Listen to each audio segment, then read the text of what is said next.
Bonjour à tous chers amis, nous sommes à la veille du jeûne d'Esther et à quelques jours de Purim. Et Baruch Hashem, nous allons apprendre aujourd'hui un merveilleux discours que la Bible a prononcé aux enfants.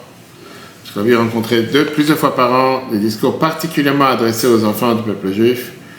C'était le 10 Adar, aujourd'hui, il y a exactement 40 ans, qu'en 1984. Là, c'était mercredi, le 10 Adar. Et la Bible a parlé comme aujourd'hui. C'était la même configuration que cette année, puisque nous sommes le mercredi 10 Adar. Il a parlé sur qu'est-ce qu'on apprend comme enseignement de l'échange que les enfants ont eu avec Aman. Aman qui a fait ce complot de vouloir tuer tout le peuple juif dans 127 pays en une seule journée. Et les enfants qui l'ont rencontré lui ont donné ce qu'on appelle un peace of mind, on dit en anglais. C'est-à-dire ils ont mis un peu quelque chose dans la cervelle. C'est de faire comprendre que c'est pas toi qui gères la planète, il y a un Dieu sur terre. C'est l'enseignement qu'on apprend des jours de Purim et des jours de la semaine et de la paracha dans laquelle on se rencontre aujourd'hui. Et la fête de Purim, comme c'est écrit dans la Megillah, qu'on va lire ce Dieu samedi soir, le travail de dimanche, avec la bracha, avec Shechianu, c'est le miracle que Dieu il a annulé le décret d'Aman. Pas seulement que le décret a été annulé, mais il y a eu ce qu'on appelle le Nahafachu, tout s'est transformé. Transformé qui veut dire, jusqu'à ce que ceux qui nous voulaient nous faire du mal, au final c'est à eux qu'est arrivé le plus grand malheur.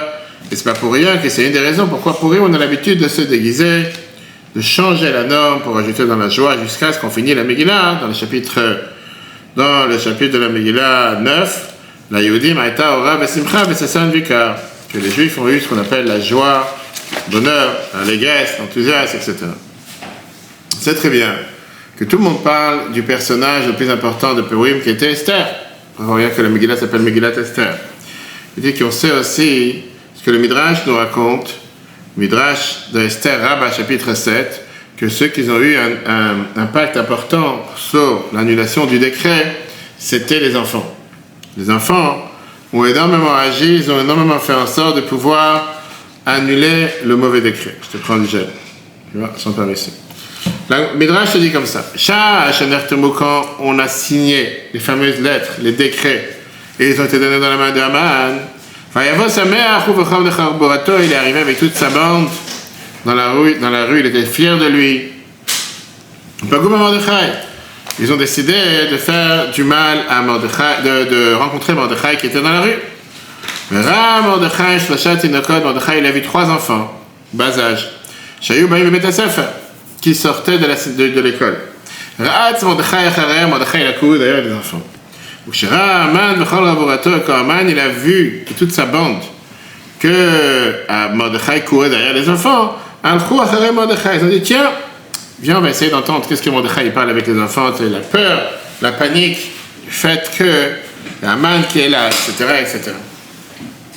Et qu'est-ce que le Midrash nous raconte?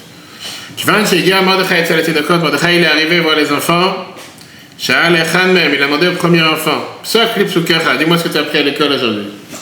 L'enfant il a répondu Al-Tira, mi-pachat pitom, ou mi-shot, Rashaim qui te voit un verset dans Mishle, chapitre 3. J'ai appris qu'il ne faut pas avoir peur d'une peur soudaine et de la Shoah, de l'Holocauste que les Rashaim veulent nous amener, il ne faut pas avoir peur. Ça c'est ce que le premier enfant répond à Mordechai, alors qu'il y a Haman qui est caché derrière. Patach Hasheni ve'amar, le deuxième enfant il dit, et moi aussi j'ai appris. J'ai appris aujourd'hui au Bazé à Passouk dans ce verset, c'est avec ce verset que je suis sorti de l'école. Quel verset dans Yeshaya 8? Otsu etzav etufar, davru davar velo yakum kimanukel. Vous pouvez faire des complots, Dieu va les détruire. Davru davar, parlez ce que vous voulez, velo yakum, ça ne va pas exister. Pourquoi? Kimanukel, parce que Dieu est avec nous. Patach hashlishi ve'amar, le troisième enfant est venu, et il a dit, moi aussi j'ai appris un verset, et il a dit, le verset que j'ai appris, c'est un verset de Yeshaya, chapitre 46. Jusqu'à mon âge avancé, je suis le même. Jusqu'à mon âge avancé, je vais subir. Moi, je vais réussir à me sauver, je vais réussir à gagner, je vais réussir à m'en sortir. Le Midrash te dit, puisque Mordechai a entendu comment ses enfants parlaient avec une telle fierté et un tel courage, Sachak ve'aya sameach simcha gdola. Il était joyeux et il était très fier. Tu comprends bien que Haman qui était derrière et qui pensait qu'il allait entendre des enfants juifs en train de se plaindre, en train d'avoir peur, qu'il va savoir ce qui nous arrive, c'était tout à fait le contraire. La Bible dit, Mordechai rencontre dans la rue un enfant juif. Et lui dit, dis-moi ce que tu as appris. Mais l'idée, comment Mordechai demande la question, il lui dit, Psokli psukecha, dis-moi, quel est ton verset? En 2 mots, qu'est-ce que tu considères le tien? Avec quel verset tu vis? Et l'enfant, il a dit, il ne faut pas avoir peur de rien. Ça, c'est ce qui me fait vivre. Ça, c'est ce qui me fait maintenir, malgré les difficultés, malgré les problèmes. Pour montrer au monde que l'enfant est vie avec ce verset Al-Tira. Quel verset fait partie de cet enfant, ou bien partie des enfants juifs? La Bible dit, c'est une fois que le premier enfant, il a dit, j'ai pas peur. Le deuxième, il a dit, moi aussi j'ai appris. Moi, j'ai appris que tu peux faire des complots, et je ne m'inquiète pas des complots. C'est-à-dire que quand on rencontre un autre enfant juif, la Bible dit, la même histoire. C'est pas juste, bon, cet enfant, il était spécial. Il avait une qualité particulière. Non, le deuxième enfant, il dit son verset. Et pour voir comment la notion est encore plus grande, on a un troisième enfant qui vient et qui dit que oui, même si on a des gens qui veulent nous faire du mal, etc., Dieu nous a toujours sauvés. Et bien avec ça, qu'est-ce qu'on a montré? On a montré au monde entier que le comportement d'un enfant juif, c'est quand tu le rencontres dans la rue, sans préparation préalable. C'est pas que c'était une pièce de théâtre ici, ils ont préparé quelque chose. Parce que ces enfants, ils ne s'attendaient pas qu'ils allaient rencontrer Mordechai. Ils ne s'attendaient pas que Mordechai leur demande qu'est-ce que tu as appris aujourd'hui. Comme s'ils avaient le temps de se préparer. Demain, Mordechai vient à telle heure, prépare-toi. Mais c'est que chacun il avait son verset avec quoi il vit. En 2 mots, quand tu fais la synthèse de ces 3 versets, on n'a pas peur de personne, on n'a pas peur de qui que ce soit qui s'oppose au judaïsme. Pourquoi? Parce qu'Emmanuel, Dieu est avec nous.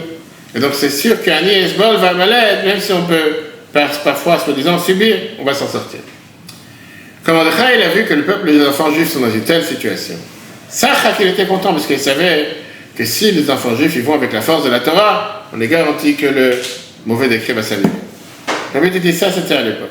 Quel enseignement tu apprends dans la vie tous les jours, mis à part le fait que je sais, dans les Sidour, tu as ces 3 versets à la fin de notre filet, on dit ça tous les jours. À la fin de Allélu. Tu as déjà vu ou pas? Tu l'as dit? Alors je ne sais pas si tu as ça, c'est terrible. À la fin du Sidour, en tout cas dans Chabad dans là, je vais te dire tout de suite si tu l'as ici après Allélu les Shabbat. Juste après Allélu les Shabbat, on a ici Alken, etc. Non, ça c'est Rabbeinu-Tam. Et là, tu as Al-Tira, Mipachat, Pitom. Non, je ne vois pas ici, peut-être qu'il est, mais en tout cas, je ne vois pas ici. En tout cas, dans les Siddur Chabad, tu as à la fin les 3 versets qu'on dit à la fin de chaque tefila. Là, tu les as après Mincha. Ici, les 3 versets qu'on répète tous les jours. Pourquoi? D'où on a pris ces versets? On a pris ces versets justement de la rencontre. Non, il n'y a pas ici. On a pris ces versets, dans le Chita, tu peux les retrouver. On a pris ces versets de la sagesse des enfants juifs de l'époque. Comme on sait que la Torah sort d'enseignement pour chacun d'entre nous, on sait très bien que l'histoire des Purim, c'est aussi un enseignement pour chacun d'entre nous. Une fois que la Torah a écrit cette histoire, c'est devenu une directive pour chaque génération et pour n'importe quel endroit dans lequel on se trouve. Et comme on sait que les enseignements de la Torah sont éternels, l'enseignement qu'on apprend, c'est de la même manière qu'à l'époque, Aman, qui est appelé dans la Megillah Aman Aracha, Aman le mauvais penchant, Aman le mauvais, qui a fait un décret sur le peuple juif. Pareil, aujourd'hui, on a ce mauvais penchant qui existe, qui est le Yetzer Hara. On a le mauvais penchant qui nous empêche à avancer dans la Torah et les Mitzvot. Vient l'enseignement qu'on apprend des jours de Purim. Qu'est-ce qu'on apprend des jours de Purim? Que les enfants juifs, ils proclament qu'il ne faut pas avoir peur de quoi que ce soit qui s'oppose au judaïsme.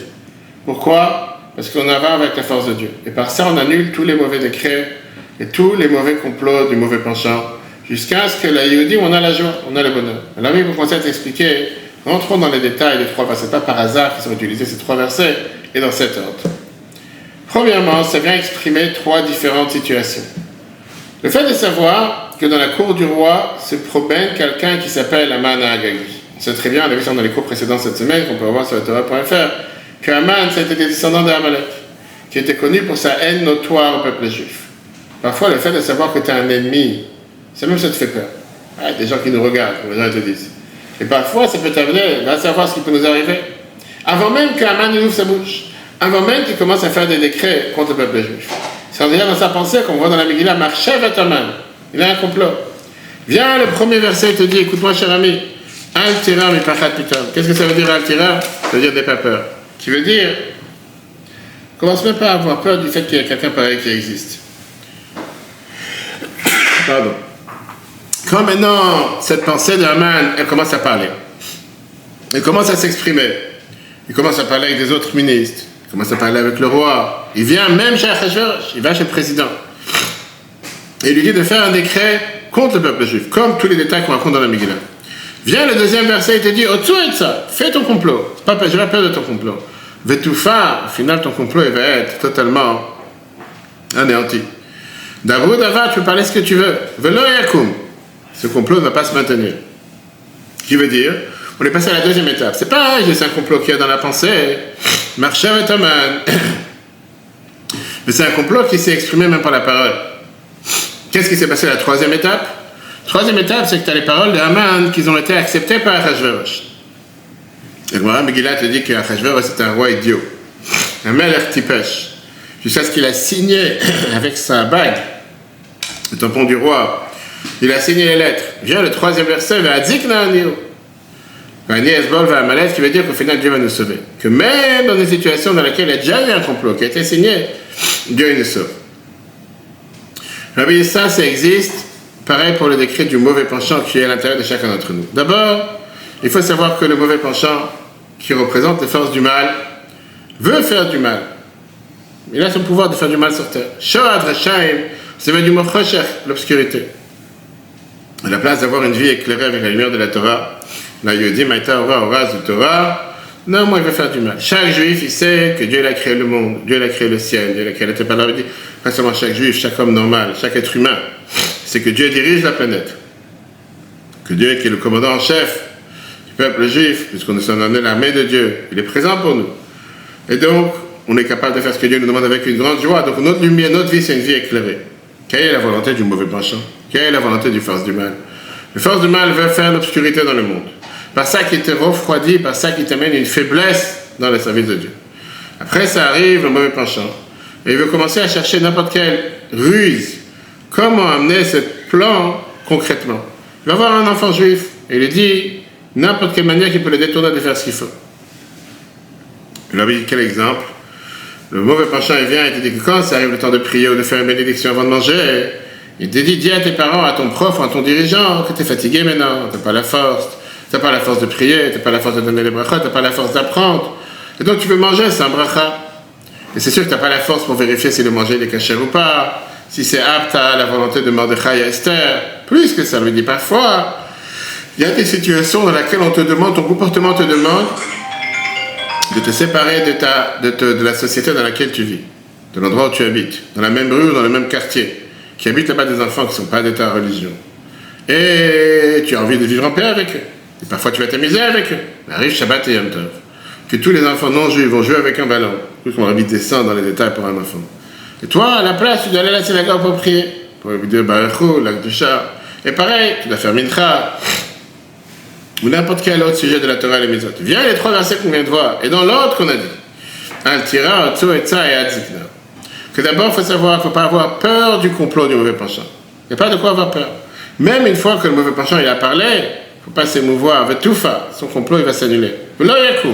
Pourquoi? Parce que Dieu il est avec nous. Plus que ça, même quand ça arrive à une situation dans laquelle il faut partir de cette région, parce que il y a un danger, sache une chose, qu'au final, Dieu nous aide, va mal-être, il nous sauve de n'importe quel danger, matériellement et spirituellement. Et ça, c'est l'enseignement qu'on apprend de l'histoire de la Megillah et du Midrash, qui explique chaque mot de la Megillah, qui vient éclairer la vie et le comportement d'un juif dans la vie de tous les jours. De la même manière qu'à l'époque, les enfants juifs qui se sont comportés dans le chemin de la Torah, ils ont annulé le décret de Haman. Et ils ont amené cette grande victoire, la Yehudi, Maïtaora, Vasicha, Vasessan, Vika, dans tous les pays du roi, de l'Inde, de Hoduvat, Kush, Perse, jusqu'à ce que jusqu'à ce que ça s'est transformé, jusqu'à ce que les nations du monde nous ont aidés. Pareil, de nos jours, par la force des enfants juifs, on va gagner le mauvais penchant, on va pouvoir faire en sorte qu'on aura Ora, Vesimcha, Vasessan, Vika, qu'on aura la lumière, l'allégresse, la joie et l'enthousiasme. Quand le peuple juif, les enfants juifs, ils savent qu'on a la force de pouvoir annuler le décret des mauvais penchants. Pourquoi on a la force? Parce qu'il m'a Immanuel, Dieu il est avec nous. Ça même, ça nous donne la force de pouvoir faire Torah et Mitzvot. Surtout quand on sait qu'on fait ça avec joie. Par ça, on fait descendre la joie dans le monde entier. Ça, c'est l'enseignement général qu'on apprend de la rencontre des enfants avec Mordechai et Haman. On l'avait dit, mais on rentre dans les détails. Dans la Megillah, on te dit qu'est-ce qu'une des manières comment Esther elle a demandé d'agir, c'était l'Echnos et Kolayudim, va rassembler tous les peuples juifs. Alors regardons, aujourd'hui nous sommes mercredi, Et le mercredi, on a un enseignement particulier dans la vie de tous les jours. D'abord, le fait qu'on sait très bien que mardi, c'est appelé Yom HaShlishi Shur Kitov, le jour où Dieu a dit 2 fois le mot Kitov, que tout était bien. Et mercredi, la Torah a dit quelle était la particularité de mercredi, que le jour où ont été créés les 2 grands luminaires, le soleil pour éclairer le jour et la lune pour éclairer la nuit. On dit quelle est la différence entre le soleil et la lune? D'abord, la lumière du soleil est plus grande que la lune. Le soleil éclaire le monde. Tout le monde il est éclairé. On voit chaque chose de manière claire. Quand la lune éclaire le monde, la lumière n'est pas assez forte. Deuxièmement, le soleil éclaire tous les jours sans différence. Que ce soit le premier jour du mois, le 14e du mois qui est Purim, ou la fin du mois. La lumière de la lune, elle change. Ça ne ressemble pas à la lumière de la lune. Le premier jour du mois, le 11e jour du mois, comme c'est ce soir, aujourd'hui, ce soir, le 12e, 14e et après. C'est que la lumière de la lune, c'est une lumière qui change. Même quand elle est pleine, le 15e du mois, elle n'éclaire pas avec toute sa force, parce qu'elle éclaire la nuit. Quand tu vas demander à un enfant juif ou n'importe qui, quel est le sens profond du jour où éclaire le soleil et le sens profond de la nuit où éclaire la lune? Le médias juif te répond ça clairement. Le jour, c'est quand la lumière de la Torah est claire avec toute sa force, continuelle, éternelle. Et là, je peux me comporter comme un juif avec la joie, sans faire des guerres avec les mauvaises forces du mal, avec l'obscurité, les forces qui s'opposent à la Kedusha. La nuit, qu'est-ce que ça veut dire? C'est quand il fait sombre, quand il fait obscur. Parce qu'il y a le mauvais penchant qui veut rendre obscur les choses, qu'on ne voit pas la lumière de la Torah. Alors on doit se renforcer sur le mal. Un tir à mes parts, ne pas avoir peur des forces du mal. Autre ça veut on doit se dire que même s'il faut un complot, il va être détourné. Et occuper, faire la Torah et les mitzvot, qui au final vient éclairer l'obscurité, comme la lune qui vient éclairer le mal. Et ça, c'est la différence entre la période de la Galoute, dans laquelle nous sommes, et la période de la Géoula. En exil, ça ressemble à une période de l'obscurité de la nuit. Il y a encore l'obscurité des forces du mal, il y a encore le mauvais penchant. Notre devoir, c'est de se battre contre les forces du mal, par la lumière de la Torah, comme la lune qui éclaire l'obscurité de la nuit. Et dans ce même, il y a des jours différents. T'as Shabbat, Yom Tov, Purim, où la lumière de la Kedusha est beaucoup plus forte. Quand on est en exil, le mauvais penchant, il s'enfuit de la Kedusha, il s'enfuit de la joie. Il ne va pas le déranger. Et tu as des jours normaux, dans lesquels la lumière de la Kedusha n'est pas assez forte, comme les jours de semaine. Et c'est pour ça qu'il y a des jours dans la semaine, il y a des moments dans la semaine, des moments dans la journée, qu'on fait des choses profanes. Et on a besoin de se battre contre le mauvais penchant et se renforcer contre lui. Quand Mashiach va venir, les choses seront différentes. Parce que la lumière de la Kedusha sera avec toute sa puissance. On sait très bien que quand Mashiach va venir, je vais renvoyer les forces du mal de la terre. Comme c'est écrit dans Ishaïa, Dieu sera une lumière éternelle, il n'y aura plus d'obscurité. Donc ça, c'est l'enseignement qu'on apprend de mercredi, le jour où on a ces 2 luminaires, que même quand on est en exil, même quand il éclaire seulement la lumière de la lune, qui est le petit luminaire, un juif il doit faire tout ce qui dépend de lui pour ajouter dans la Kedusha, pour annuler, effacer l'obscurité de la galoute, par ça qu'il rajoute dans les forces de la Torah, en sachant que Dieu est avec nous, et automatiquement, grâce à ça, s'efface toute l'obscurité et les forces du mal. Je veux dire particulièrement cette année qu'on a 2 mois de Hadar, que c'est justement pour égaliser la différence qu'il y a eu entre l'année lunaire et le calendrier solaire, que ça ressemble à ce qui va se passer quand Mashiach va venir, que la lumière de la lune, elle aura la même force que la lumière du soleil. Terminé, on avait dit que pour ça, c'est important. On est la veille du jour de jeûne, est un testeur de rajouter dans la tzaka, comme demande à l'habitude de donner Machatit et Shekel, donner le demi-si, comme j'ai dit tout à l'heure, ou 3 fois un demi-pièce, ou 3 fois 7 euros, qui équivaut les 9 grammes d'argent. Matalat la que Dieu fasse que ce Purim, ce soit comme dans le passé, que tout se transforme en joie, en bonheur, en allégresse, en bonne nouvelle, par les frères et sœurs d'Israël. Pour le peuple de Dieu partout, il se trouve, au moment de rajouter dans la tzaka, allez sur le site don-chabat77.org/Purim. Faites le maximum de dons possibles à l'occasion de cette fête. Que des bonnes nouvelles pour tous. Le cours en replay sur le Torah.fr. Si Dieu veut, à la semaine prochaine.